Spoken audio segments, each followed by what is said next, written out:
Meu convidado de hoje, vou direto ao convidado, para depois passar as observações. Meu convidado de hoje é o Eduardo Dal Bosco. O Eduardo Dal Bosco é um misto de Richelieu do governo Carlito, ou do Golbery dos governos militares. E eu creio que ele prefere mais ser comparado ao Richelieu. Mas e é o meu convidado de hoje. E o Eduardo, ele é filósofo, formado em filosofia. E essa vai ser a linha mestra da nossa conversa. Antes de começarmos a conversar, eu quero enfatizar aqui uma coisa que pretendo levar adiante como se fosse uma bandeira até termos notícia. O Ministério da Justiça assumiu o compromisso de criar um cadastro de pessoas desaparecidas. Até criou até uma organização social para isso. Só que não funciona. Esse cadastro, ele foi criado, foi concebido para que quando alguém registrasse numa delegacia o desaparecimento de uma pessoa, de uma criança, de um idoso, imediatamente ele fosse para o cenário nacional, né? E levar adiante e criar umas políticas, por exemplo, colocar a fotografia dessas pessoas em caixas de leite, em massa de cigarro, em pacote de cerveja, fotografia do desaparecido. Propor à sociedade a discussão de colocar na criança até 18 anos, visto que é 18 anos a idade, até 18 anos é incapaz, um chip, por exemplo. A criança sumiu, o pai aciona lá a empresinha onde se paga R$10 por mês, vê onde é que está o meu filho, que é o dono do chip número tal. O filho está em tal lugar, né? Então, se evitaria sequestro, se evitaria desaparecimento, se evitaria a questão da lenda urbana, ou da verdade ou não, de que se sequestra criança, se rapta criança no mercado de órgãos. Não se sabe efetivamente se isso existe, mas na questão da prostituição existe, de fato. Na questão do roubo para a adoção existe, de fato. Na questão da escravidão sexual existe, de fato. Então, vamos lutar. Cada um pode escrever para o seu deputado, pode escrever para o seu senador, pode escrever para o governador e pode entupir a caixa de correspondência do ministro Eduardo Cardoso, que está lá. O Eduardo era uma esperança desse governo e penso que ele está devendo ainda a nomeação dele. Eu vi hoje no Twitter o Major Nelson colocando que já estão preparando o L ponto no Hospital São José. Eu disse aqui nesse programa que os hospitais de Joinville não tinham L ponto. Errei. O Hospital Infantil tem L ponto e o assessor, falando em nome da diretoria, telefonou-me hoje dizendo que, graças a Deus que tem o L ponto, porque muitas vidas de crianças, de adolescentes foram salvos em razão desse L ponto. O Papa não quer casamento gay. E uma deputada no México pediu para o Papa, o Papa vai visitar o México, pediu para o Papa moderar no discurso, que os discursos do Papa, segundo essa deputada, estão muito radicais. Vejam só, estão querendo censurar até o Papa.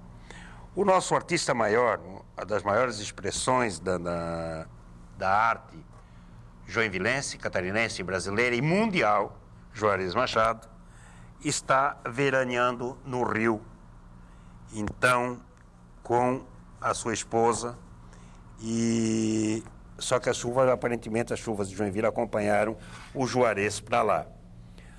E agora encostando mais na questão que pertinente ao Dal Bosco, Eduardo Dal Bosco, o prefeito de Kassab, o prefeito de São Paulo, o criador, o mentor e a maior expressão do PSD, partido que aqui em Joinville abriga o Darcy de Matos e o Kennedy Nunes, e que no estado abriga o próprio governador Raimundo Colombo, o PSD do Kassab. O Kassab disse que está recomendando às executivas estaduais e à executiva nacional para que o partido busque aliança com o PT em todo o país, onde for possível que construa essas alianças para disputar as próximas eleições. Dal Bosco, como isso é alguma coisa muito parecida de ver o boi voar do Maurício de Nassau, não? Olha, eu acho um pouco difícil essa aliança aqui em Santa Catarina, né? Nós temos uma resolução política do Partido dos Trabalhadores que determina o leque de alianças do PT para as eleições municipais e essa resolução exclui o PSD. Né? Porque o PSD em Santa Catarina ele é uma dissidência do Democratas, né? Que teve uma hegemonia durante um longo período aí dos Bornhausen, né? Então inimigos políticos do Partido dos Trabalhadores durante, né, décadas, né? Sim, mas então, o PP também, o PP é muito mais direto com a antiga Arena do que o próprio PSD que veio do antigo PFL, DEM e tal. Mas o PP, diferentemente do Democratas, ele estabeleceu uma rota de diálogo com o Partido dos Trabalhadores desde a sucessão estadual, quando o PT apoiou o Espiridião Amin, né? E nós fomos costurando uma aliança, né, que se consolida hoje em Joinville com a presença do Voltolini na Fundema, a presença do PP em vários cargos na direção política do governo. Então, com o PP a gente já, vamos dizer, acertamos as contas políticas com o passado, né, e temos hoje no presente assim, uma relação de compromisso muito forte. O PP, inclusive, no governo do Lula, foi um partido que cumpriu um papel destacadíssimo assim, à frente do Ministério das Cidades, né? E integrou o governo Carlito desde o início. Então, nós temos assim, tranquilidade e confiança nessa relação com o PP. O Eduardo, aqui, quando estávamos conversando, iniciando o programa, antes de abrir o programa, você me dizia que era um formado em filosofia e que dentro da filosofia você era um humanista. Mas as tuas atribuições à frente do governo Carlito te obrigam a uma série de ações pragmáticas. Né? Como é que você vive com esse conflito de sentimento e de entendimentos? Não, João, o pragmatismo também é uma corrente da filosofia, né? Uma corrente importante da filosofia. Eu estudei filosofia na Universidade Federal de Santa Maria, né? E quando eu concluí a minha faculdade de filosofia, eu fui para Porto Alegre fazer uma especialização na Unicinos, em São Leopoldo. Fiz uma especialização já em sociologia urbana na área de movimentos sociais, o uso e ocupação do espaço urbano, né? Então, na conclusão do meu curso de filosofia, eu já comecei a iniciar, né, toda uma reflexão, um estudo sobre as matérias da política, né, dos movimentos sociais, né, das lutas sociais nas cidades. E depois, quando eu fui para Brasília, eu fiz um mestrado na área de políticas sociais. Fiz uma dissertação sobre o trabalho informal, a primeira do Brasil, inclusive, sobre as relações de trabalho na informalidade. Então, de um ponto de vista da reflexão humanista, né, eu não fiquei propriamente na especulação, eu resolvi questionar e refletir, né, sobre o agir humano, né, sobre as decisões humanas. E eu, né, tenho uma trajetória, né, longa aí na política, né, estou militando, assim, né, desde... Meu pai foi prefeito, né? E eu, desde jovem, estou nesse ambiente. Prefeito em que cidade? Ele foi prefeito de Guaporé, no Rio Grande do Sul, né, em 69, na época da ditadura, pelo MDB, né? E eu, desde aquela época, eu fui militante do MDB jovem, né? E como nem votava, eu já militava no MDB, né? Então, eu tive essa aproximação grande com a política e eu tive um trabalho muito longo lá em Brasília, no Congresso Nacional.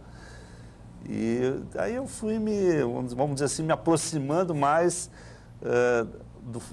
da importância de se decidir na política e se implementar, né, ações na política, né?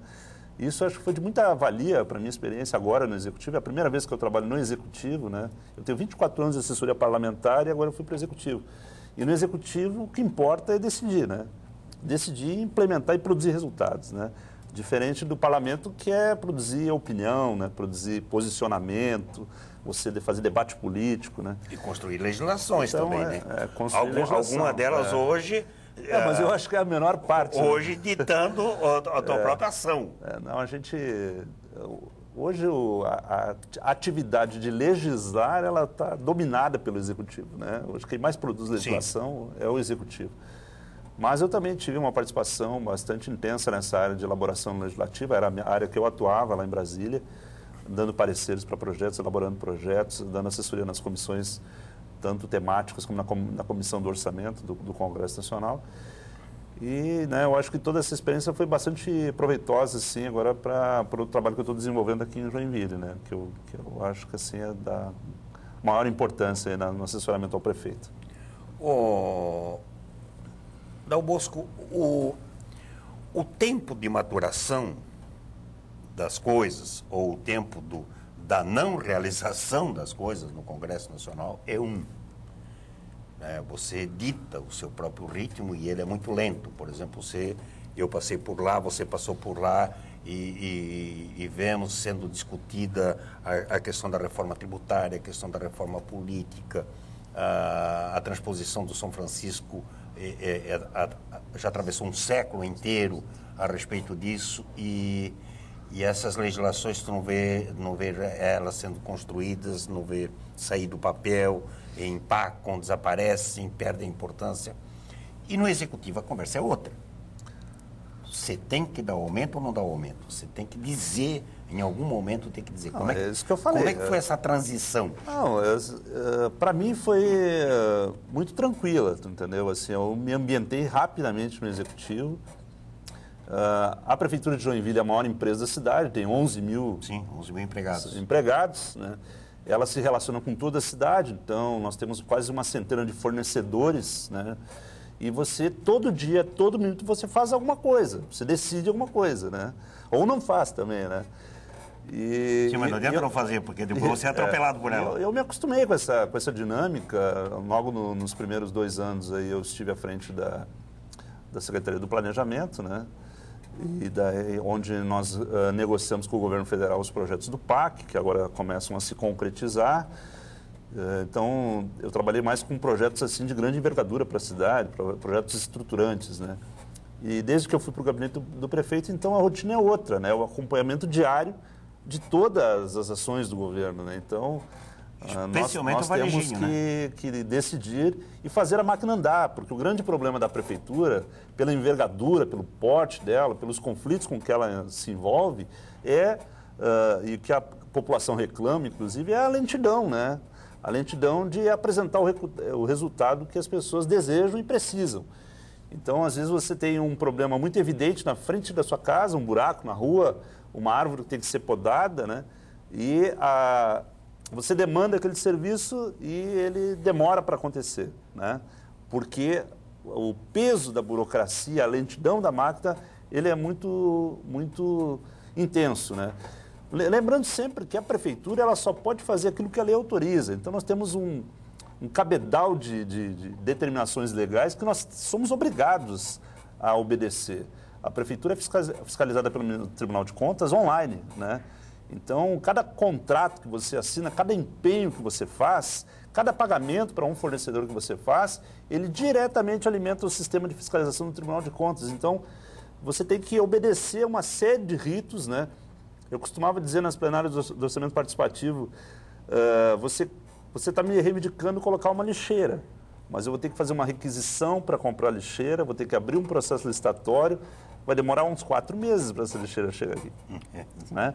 Então, essa que é a diferença que nós temos entre a esfera pública e a esfera privada. Na esfera privada, você tem um capital, né? Você tem um problema, você busca imediatamente uma solução, gasta o seu capital para solucionar o problema. Na administração pública, você tem que obedecer todos os ritos necessários à tomada de uma decisão. Ela tem que ser legítima, amparada pela lei, né? E você tem que prestar contas daquela decisão, senão você vai ter problemas. Então, Bosco, em outros países, o poder público ele tem todas essas funções que você acabou de listar, mas também tem uma outra que é ser o grande animador social. E no Brasil, se pensou até nisso, acabou desandando na criação de uma infinidade de ONGs, 90% delas pura picaretagem. E aí agora você menciona a questão da lixeira. A dificuldade que é para comprar uma lixeira em termos de burocracia, a prefeitura não está abandonando essa questão de ser o animador social, dizer, ó, eu vou demorar 4 meses para comprar a lixeira, mas eu tenho alguém que é relacionado conosco, que é envolvido nessa questão, vou telefonar para ele e vou propor que ele doe a lixeira, põe o nominho dele lá. Que tu vai nessa cidade mais antiga, todo banco de praça... João, essa é uma alternativa moderna, tu entendeu? É uma alternativa que a prefeitura do PT, o governo Carlito, não recusa, tu entendeu? As parcerias públicas privadas, elas são fundamentais no sentido tanto de a gente dinamizar o atendimento de serviços sociais necessários, como você atrair o capital privado para alguns investimentos públicos, que é o que nós estamos fazendo na Expoville, que é o que nós pretendemos fazer no mercado público, né? Ou seja, você na Companhia Águas de Joinville e na parte de esgotamento sanitário, que é uma demanda que o município não tem capacidade econômica de atender. Então, nós queremos atrair o capital privado para investir na área e melhorar e qualificar os serviços públicos. E nós, só para a população saber, né, nós repassamos à rede de proteção social no município mais de R$2 milhões por mês para fazer serviços sociais que a prefeitura não faz. Então, nós temos muitas parcerias, sim, com várias entidades da sociedade civil. As pessoas conhecem a APAI, conhecem a RCD, conhecem a PSCAI, uma série de entidades sociais que prestam serviço. Então, a gente tem parcerias e nós, com certeza, precisamos animar esse tipo de relação, porque é um tipo de relação que dinamiza a oferta de um serviço necessário para a população, né? Então, nós encaramos, estamos refletindo, inclusive, o uso dessa opção tanto para administrar equipamentos, como para melhorar os equipamentos públicos. Eu poderia citar o Centro Eventos, por exemplo, né? Ou a Arena de Joinville, onde a participação privada pode animar uma solução mais interessante para o município. Mas, Dal Bosco, veja só. Tem essa questão da parceria público-privada, onde o público se associa, o privado se associa ao público para oferecer um serviço de forma mais rápida, mais eficiente, barateando, mas também ele pretende ganhar dinheiro. Mas o que eu estava mencionando para ti, e que vejo as prefeituras ter abandonado disso, outro dia eu estava lá em Ibirama e eu olhei lá uns bancos de granito, bem antigo, tem mais de 60, 70 anos, e estava lá, comércio não sei o quê, a loja não sei o quê. A maior parte daquilo já nem existe mais. Sim. Quer dizer, de um momento onde o cara tinha um orgulho em atender ao chamado do prefeito, eu estou fazendo a praça, mas vocês vão dar os bancos. Eu tenho aqui a assistência, eu preciso dar assistência para os velhinhos, mas eu preciso de 50 cadeiras de roda, vocês vão dar. Né? Aquela parte do imposto de renda que eu posso destinar para fazer trabalhos sociais e até abater. Não está faltando ao município, não estou dizendo ao governo do PT, eu estou cobrando aos municípios. Né? João, ter esse animador social, ser esse animador social. Com certeza. Olha aqui, ó, deixa eu te resgatar, João. A legislação do município, até 2009, proibia o uso de publicidade nos equipamentos públicos. Proibia. Nós modificamos essa legislação. Graças a isso, nós conseguimos, inclusive, aproveitar melhor a parceria que nós temos com a Unimed, que banca as academias da melhor idade. A Unimed fornece para a prefeitura as academias, a prefeitura instala e dá assistência. Então, se antigamente era proibido esse recurso, né, você imagina o prejuízo que nós tivemos. Nós tivemos em 2009, por exemplo, eu particularmente recebi na Secretaria do Planejamento empresas com interesse de instalar paradas de ônibus modernas, né, daquelas de acrílico, iluminadas, com, né, conforto, na contrapartida da publicidade. E nós tínhamos um impedimento legal. Isso é burrice. De aceitar uma proposta dessa. Aí o que aconteceu? Nós modificamos essa legislação, hoje é permitido, e nós estamos atrás de parceria. Então, uma das maiores parcerias que nós temos é a da manutenção de praças, né? Sim. Que é a parceria verde, né? Nós já temos mais de 100 empresas de Joinville que adotaram áreas da cidade e cuidam da manutenção. Elas cuidam diretamente da manutenção, né? E elas fazem a publicidade, né, do seu empreendimento ali. Então, eu acho que, de fato, essa é uma alternativa boa, que eu acho que tem que ser perseguida e animada, né? Eu acho que a prefeitura, ela não é uma inimiga da sociedade. A prefeitura tem que ser uma parceira da sociedade. Ela tem que animar a sociedade. Ela pode planejar o desenvolvimento urbano através dos seus instrumentos legais, mas ela precisa obrigatoriamente estar em sintonia com essa sociedade, estabelecendo o maior possível de vínculos para que a gente consiga implementar as ações que melhorem, né, os serviços públicos, que melhorem o conforto, que melhorem a felicidade, né, de quem vive na cidade. E eu acho que a gente tem, o governo do Carlito tem essa preocupação assim, de estabelecer esse diálogo em outras bases, né? com a sociedade, eu acho que a gente tem conseguido isso. Eu acho que até um bom tempo aqui a sociedade sempre foi vista, a sociedade era uma coisa e a prefeitura era outra.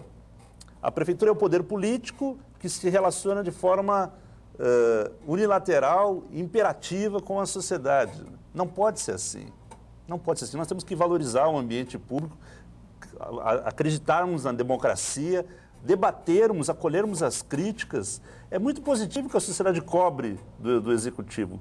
E o executivo tem a obrigação de escutar o que a sociedade reclama, dialogar com esse sentimento e devolver em termos de resultados, em termos de ações, direcionando as prerrogativas que ele tem na esfera pública. Mas como é que você consegue sentar essas partes? Como é que você está pensando em sentar ou está conseguindo sentar essas partes?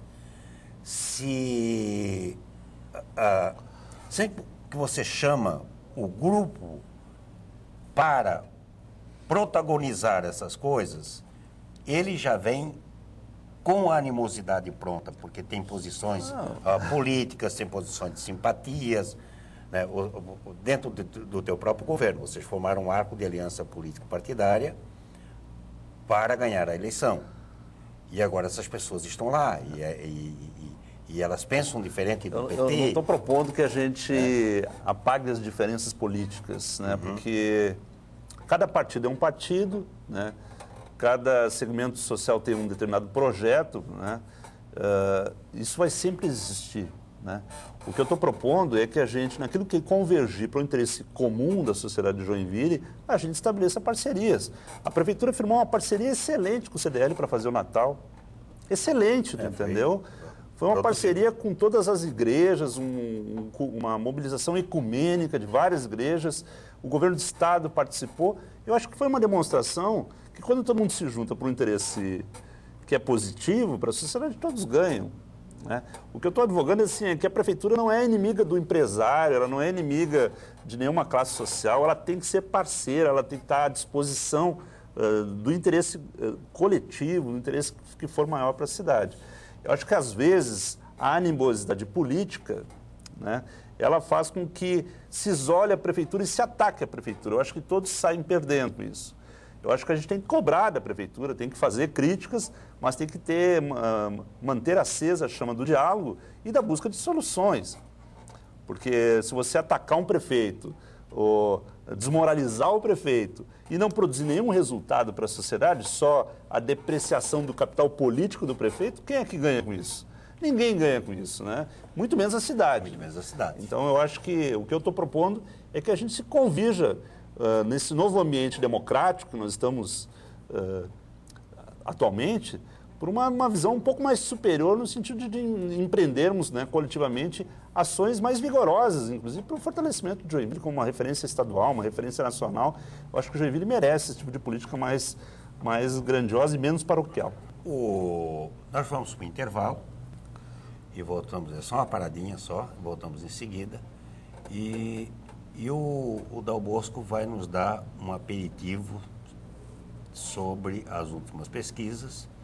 E eu quero saber do Dal Bosco onde é que ele está mais perto do Santo Agostinho, mais perto do Santo Tomás, mais perto do Nietzsche ou do Thomas Hobbes, que dizia que o homem era lobo do homem. Um momentinho só.